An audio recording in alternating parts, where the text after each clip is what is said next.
ఆకట్టుకునేటువంటి ప్రసంగాలు చేసేటువంటి మన తెలంగాణ సోదరుడు శ్రీ నన్నూరి నర్సిరెడ్డి గారిని రావాల్సిందిగా ఆహ్వానిస్తున్నాం. గౌరవనీయులైనటువంటి సభాధ్యక్షులు,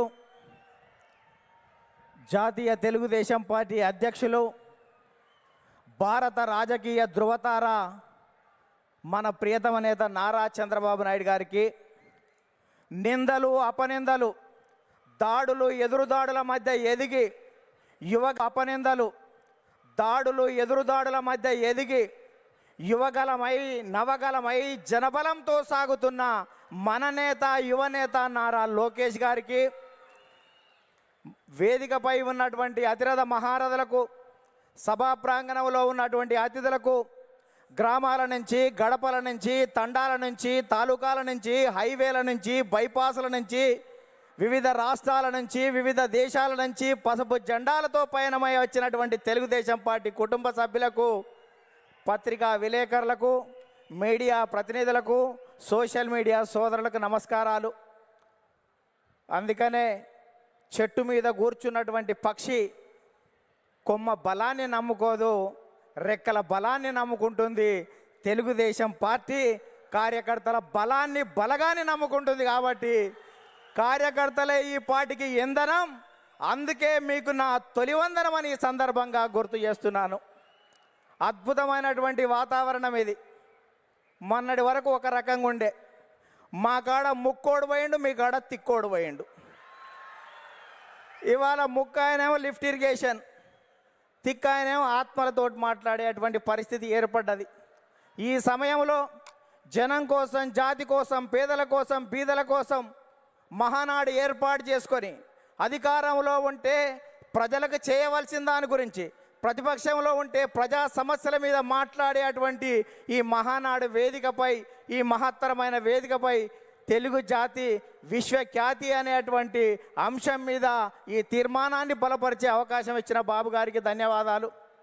సోదరులారా, స్వర్గీయ నందమూరి తారక రామారావు గారి మనందరి ఆరాధ్య దైవం, తెలుగువాడి ఆత్మగౌరవానికి ప్రతీక, నమ్మిన సిద్ధాంతాల కోసం మడమ తిప్పని యోధుడు, ఎందరికో రాజకీయ జన్మనిచ్చిన కారణ జన్మడు, సినీ వినీలాకాశంలో రారాజుగా వెలుగుతున్నటువంటి సమయంలో రాష్ట్రంలో, కేంద్రంలో ఉన్నటువంటి పరిస్థితి చూసి ఢిల్లీ పురవీధుల్లో దిగజారుతున్న తెలుగువాడి ఆత్మగౌరవాన్ని పరిరక్షించాలని, తెలుగువాడి ఆత్మగౌరవం అంగట్లో అమ్మే సరుకు కాదని నిరూపించాలని, గాఢాంధకారంలో ఉన్న తెలుగు జాతికి వెలుగులు ప్రసాదించాలని, రాష్ట్రంలో ఉన్నటువంటి ఆర్థిక అసమానతలు, సాంఘిక దురాచారాలు, ఇవాళ నిరుద్యోగం, నిరక్షరాస్యత ఇటువంటివి పారదోలాలని, పేదల కోసం, బీదల కోసం, బడుగు జనం కోసం, పల్లె ప్రజల కోసం, అణగారిన జనాల అభివృద్ధి కోసం ఆదర్శవంతమైనటువంటి విధానాల ద్వారా తెలుగుదేశం పార్టీకి శ్రీకారం చుట్టాడు అని ఈ సందర్భంగా గుర్తు చేస్తున్నా. అందుకనే తెలుగుదేశం పార్టీ ఆవిర్భావం తర్వాత రాష్ట్ర రాజకీయాల్లో పెను సంచలనం చంపింది. 9 నెలల్లోనే ఇవాళ అధికారంలోకి వచ్చినటువంటి చరిత్ర మనది. భారతదేశ రాజకీయాల్లో సంచలనాలు సృష్టించినటువంటి చరిత్ర మనది. ఒక ప్రాంతీయ పార్టీగా ఉండి భారత పార్లమెంట్లో ప్రతిపక్ష స్థాయిలో కూడా ఉండగలమని నిరూపించినటువంటి చరిత్ర మనది. భారత ప్రధానమంత్రులు, రాష్ట్రపతుల ఎన్నికలో కూడా ప్రధానమైన భూమిక పోషించినటువంటి చరిత్ర తెలుగుదేశం పార్టీ. అందుకనే తెలుగుదేశం పార్టీ ఆవిర్భావం తర్వాత గ్రామాలకు మౌలిక సౌకర్యాలు అందాయి, ప్రజలకు సంక్షేమ ఫలాలు అందాయి, ప్రజలకు రాజకీయ చైతన్యం వచ్చింది, బలహీన వర్గాలకు రాజకీయ జీవితం వచ్చింది అని ఈ సందర్భంగా గుర్తు చేస్తున్నా. సామాజిక మార్పులకు స్వాగతం పలికాం, ఆర్థిక అభివృద్ధికి అందలం వేశాం, నిమ్న జాతర ఉద్ధరణ కోసం, బడుగు జన ఉద్ధరణ కోసం బాటలు వేశాము అని సందర్భంగా గుర్తు చేస్తున్నాను. అందుకని సోదరులారా,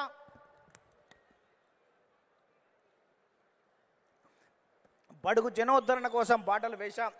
అందుకనే గతంలో రాజకీయాలు భూస్వాములు, ఆసాములు, జమీందారులు, జాగీర్దారులు, దేశ్ముఖులు, దేశ్ పాండేల కబంధ హస్తాలలో ఉన్నటువంటి రాజకీయాన్ని గరీబోళ్ళ ముంద ఉంచినటువంటి చరిత్ర తెలుగుదేశం పార్టీది. కమ్మరి, కుమ్మరి, జాగలి, మంగలి, ఎరకలి, మాల, మాదిగ, వడ్డెర, బలిజ, లంబాడ, కోయ, ముదిరాజ, పెరిక, మేరు, కాపు, వైశ్య, యాదవ నేత, గీత, కార్మిక, కర్షక, బడుగు బలహీన వర్గాల బిడ్డల చేతులకు ఈ రాజకీయ అవకాశాన్ని తీసుకొచ్చినటువంటి చరిత్ర తెలుగుదేశం పార్టీదని సందర్భంగా గుర్తు చేస్తున్నా. అందుకనే స్వర్గీయ నందమూరి తారక రామారావు గారు 2 రూపాయల కిలో బియ్యం పెట్టాడు. ఆ రోజు ఉన్నటువంటి తినేవాడికి తిండి, ఉండడానికి ఇల్లు, కట్టుకోవడానికి బట్టలు ఉండాలని 2 రూపాయల కిలో బియ్యం పెడితే 30 సంవత్సరాల క్రితం 40 సంవత్సరాల క్రితం తెలుగుదేశం పార్టీ పెడితే ఈ దేశంలో ఆహారత భద్రత చట్టం మనం పెట్టిన దానికి 20 సంవత్సరాల తర్వాత ఆహారత భద్రత చట్టం వచ్చింది. అంటే తెలుగుదేశం పార్టీ ఒక నిర్ణయం చేస్తే ఈ దేశం వివిధ రాష్ట్రాలు 20 సంవత్సరాల తర్వాత ముందు చూపుతోటి చేస్తున్నటువంటి పరిస్థితి ఉంది. మనం మహిళలకు ఆస్తి హక్కు 30 సంవత్సరాల క్రితం ఇస్తే భారత పార్లమెంటులో మనం నిబంధన పెట్టిన తర్వాత 15-20 సంవత్సరాల తర్వాత కూడా భారత పార్లమెంట్లో పెట్టేటువంటి పరిస్థితి ఉంది. అందుకనే ఈ దేశంలో ప్రతి చట్టం కూడా తెలుగుదేశం పార్టీ ముందు చూపుతోటి విజన్ 20 తోటి ముందుకు పోతున్నటువంటి పరిస్థితి ఉంది. అందుకనే స్వర్గీయ నందమూరి తారక రామారావు గారు తర్వాత మన ప్రియతమ నేత నారా చంద్రబాబు నాయుడు గారు అధికారంలోకి వచ్చిన తర్వాత రామన్న రూపుదిద్దినటువంటి ఈ పార్టీని చంద్రన్న తీర్చిదిద్దాడు.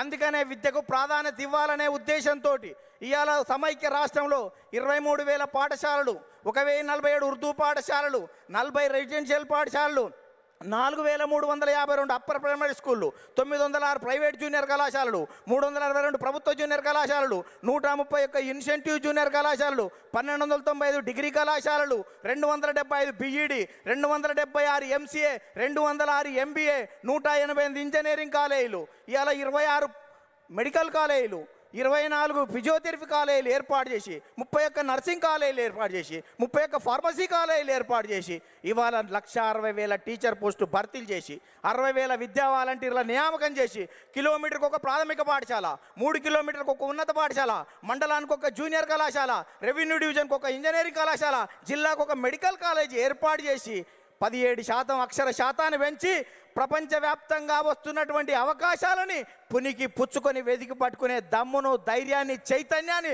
స్ఫూర్తి ఇచ్చినటువంటి చరిత్ర మన నారా చంద్రబాబు నాయుడు గారిని ఈ సందర్భంగా గుర్తు చేస్తున్నా.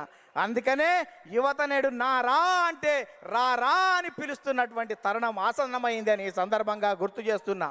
చంద్రబాబు నాయుడు గారు ఐటీ తేవడం వల్ల ఇన్ఫోసిస్ వచ్చింది, ఐఆర్డీఏ వచ్చింది, IIIT వచ్చింది, ఐఎస్బి వచ్చింది, ఐసిఐ వచ్చింది, నల్సార్ వచ్చింది, నేషనల్ ఇన్స్టిట్యూట్ ఆఫ్ కన్స్ట్రక్షన్ వచ్చింది, ఇటువంటి జినోమ్ వ్యాలీ వచ్చింది, ఔటర్ రింగ్ రోడ్ అంకురార్పణ చేశాం, ఇవాళ ఇంటర్నేషనల్ స్టేడియాలు కట్టాం, ఇంటర్నేషనల్ స్టేడియాలు, ఎయిర్పోర్ట్లు నిర్మాణం చేశాం. ఇవాళ హైదరాబాద్లో అనేక రకాలైనటువంటి అభివృద్ధితోటి ప్రపంచవ్యాప్తంగా ఉన్నటువంటి కంపెనీలు ఇవాళ హైదరాబాద్కు వచ్చాయి, తెలుగు రాష్ట్రాలకు వచ్చాయని సందర్భంగా గుర్తు చేస్తున్నా. తెలుగుదేశం పార్టీ ప్రపంచవ్యాప్తంగా ఉన్నటువంటి తెలుగు వాళ్ళ కోసమే పనిచేస్తుంది అని సందర్భంగా గుర్తు చేస్తున్నాను. తెలుగు రాష్ట్రాల అభివృద్ధికి అడుగులు నేర్పినటువంటి చరిత్ర తెలుగుదేశం పార్టీది. తెలుగు రాష్ట్రాలలో ప్రగతిని పరుగులు తీయించినటువంటి చరిత్ర ఇవాళ తెలుగుదేశం పార్టీదని సందర్భంగా గుర్తు చేస్తున్నాను. అందుకనే సోదరులారా, ఇవాళ ప్రపంచవ్యాప్తంగా నారా చంద్రబాబు నాయుడు గారి మీద ఉన్నటువంటి మమకారంతో ఇవాళ చంద్రబాబు నాయుడు గారు అనుక్షణం, ప్రతిరోజు, ప్రతి గంట, ప్రతి నిమిషం, ప్రతి క్షణం ప్రపంచవ్యాప్తంగా వచ్చినటువంటి మార్పులను గ్రహిస్తూ మనని చైతన్యం చేస్తూ ఆ వైపు మనల్ని తీర్చిదిద్దు తెలుగు జాతిని మహోన్నత జాతిగా తీర్చిదిద్దేటువంటి దానికి శ్రీకారం చుట్టాడు అని సందర్భంగా గుర్తు చేస్తున్నాం.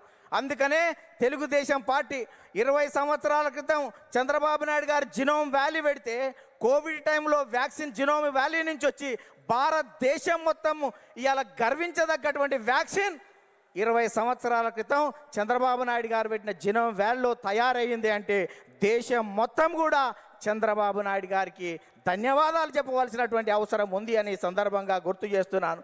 అందుకనే అనేక మంది నేతలు రాజకీయంగా ఎన్ని విమర్శలు చేసినా మాన్యశ్రీ ప్రధానమంత్రి సైతం చంద్రబాబు నాయుడు గారి గురించి అనేక విషయాలు చెప్పారు. ముందు చూపుతో ఉన్నటువంటి అతని నాయకత్వాన్ని నేను అనుక్షణం చూస్తూ ఉంటానని చెప్పాడు. 20 సంవత్సరాల క్రితం చంద్రబాబు నాయుడు గారు టూరిజం గురించి చెప్తే ఎగతాళి చేసినటువంటి కమ్యూనిస్టులు మొన్న మా తెలంగాణ అసెంబ్లీలోనే టూరిజం అంటే మేము అపార్థం చేసుకున్నాం, అది అద్భుతం అని చెప్పినటువంటి పరిస్థితి చూసాం. అందుకనే ఇవాళటువంటి తెలంగాణలో ఉన్నటువంటి కొన్ని శక్తులు మనం నిత్యం వ్యతిరేకించే వాళ్ళు అనేక సందర్భాల్లో కూడా మనం చేసినటువంటి చంద్రబాబు నాయుడు గారి జినోమ్ వ్యాలీ గురించి కానీ ఆర్థిక అభివృద్ధిని ఏ రకంగా ముందుకు తీసుకువెళ్ళాడనేటువంటి విషయం ఒప్పుకున్నటువంటి ఉంది. అందుకనే ఇవాళ 2 రాష్ట్రాల్లో ప్రపంచంలో ఉన్నటువంటి తెలుగు వాళ్ళందరికీ తెలుగుదేశం జెండా కింద తెలుగు రాష్ట్రాలు కాదు, ప్రపంచవ్యాప్తంగా ఈ తెలుగు జాతి ఏకం కావాలి. తెలుగుదేశం జెండా కింద మనం అందరం ఐక్యంగా ముందుకు సాగుతూ ప్రపంచంలో ఒక గొప్ప జాతిగా మనం కీర్తి గడించవలసిన అవసరం ఉందని చెప్తూ ఆ కార్యక్రమానికి శ్రీకారం చుట్టిన నారా చంద్రబాబు నాయుడు గారికి, లోకేష్ గారికి ప్రత్యేక ధన్యవాదాలు చెబుతూ మనం అందరం కలిసి కట్టుగా కలిపి జట్టుగా ఈ పార్టీ ప్రతిష్టత కోసం కృషి చేద్దామని చెప్తూ ముగిస్తున్నాను. ధన్యవాదాలు. థ్యాంక్ యూ నర్సిరెడ్డి గారు. రెండవ రోజు రెండవ తీర్మానాన్ని ముగించుకున్నాం. తర్వాత